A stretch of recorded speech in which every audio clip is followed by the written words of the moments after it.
Hello everyone, this is Prashant. Today in this video we will take one simple example, third question on same time domain specifications of second order system. Okay, the question is the open loop transfer function of a unity feedback system is given. G of s equals to, it is 4 divided by s into s plus 1. Determine the nature of the response of the closed loop system. The question is find the nature of the response of the closed loop system for a unit step input. Okay, input is r of s equals to 1 by s. It is given step input. So the second is also determine the time domain specifications, that is rise time, peak overshoot, and settling time. Okay, this is the question. They have given the open loop transfer function for a unity feedback system. So for unity feedback system, h of s is 1. Okay, and the question is to find is the rise time, peak overshoot, and the settling time. Okay, let us find these values for this question. Okay, given is g of s equals to, it is 4 divided by s into s plus 1 is given. H of s equals to 1. Okay, it is a unity feedback system.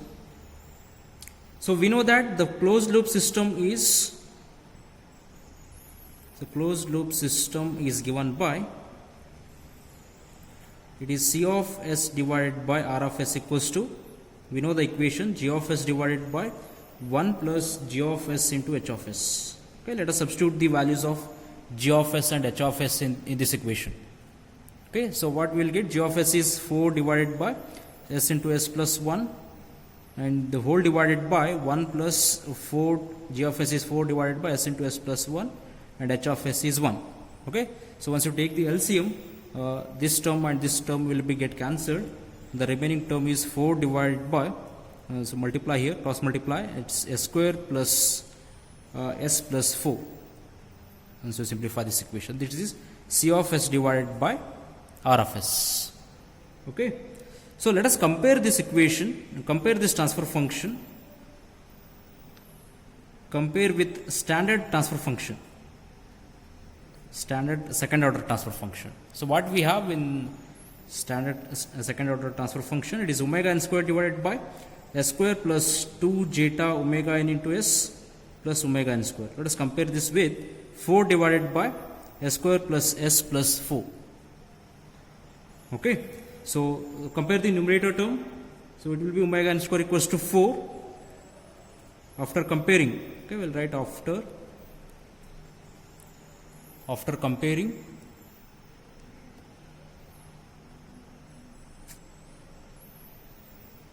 comparing, so omega n square equals to 4, so omega n equals to 2, it's 2 radians per second. Okay, we got the value of omega n. Okay, so find the value of zeta n. So compare the denominator term. So what we have, 2 zeta omega n into s equals to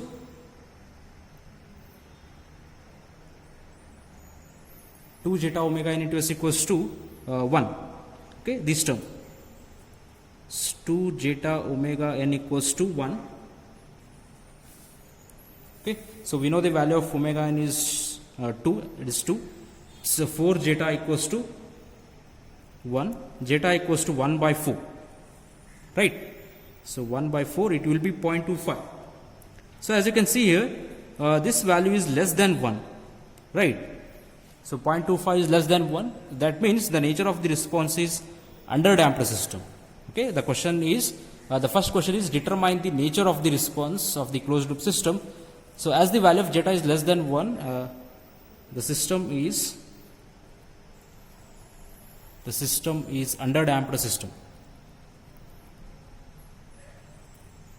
Underdamped system. Okay, we got the first question. Let us find the second question. Okay, so second question is to completely find the time domain specifications.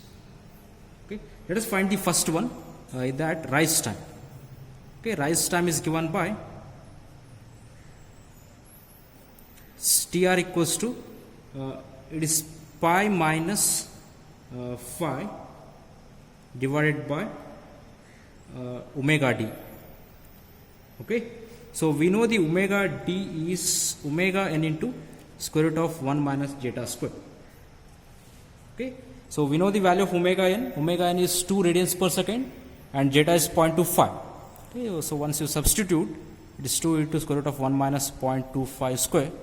So it will be around 1.936 radians per second. So clearly you can see the unit for omega d.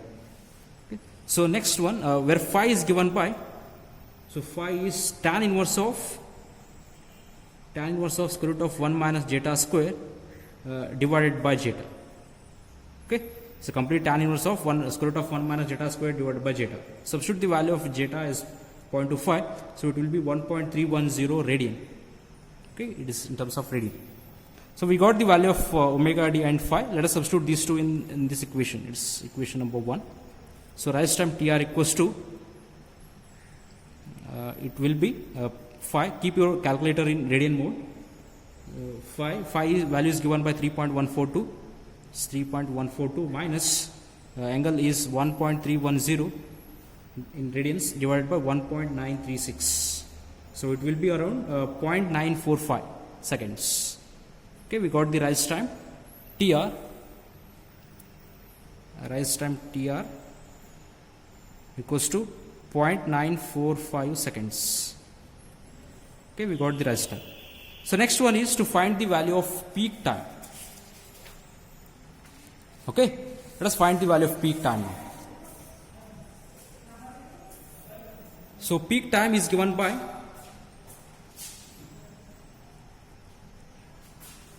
it is represented by Tp. So Tp equals to, it is pi divided by omega d. So omega d we already know, it is 1.936. Substitute in this equation, it is 3.141 divided by 1.936. The peak time will be 1.622 seconds. Okay, we got the peak time. So next one is maximum overshoot percentage MP. So percentage MP is given by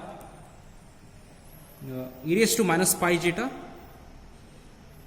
divided by square root of 1 minus zeta square exponential raised to this. Once you substitute the values of pi and zeta, it is 0.4326. It should be in terms of percentage. I will multiply it by 100. So it will be 43.26. The percentage MP. Okay, so we got the percentage MP, peak time and the rise time. The last one is the settling time. The settling time is given by Ts equals to, for 2% tolerance band, 4 divided by zeta omega n. So we already know the value of zeta is 0.25, 4 divided by 0.25 into omega n is 2 radians per second. So it will be 8 seconds. Okay. So we got the settling time, maximum overshoot and the peak time. So this is the solution for this complete problem. Okay. So thank you.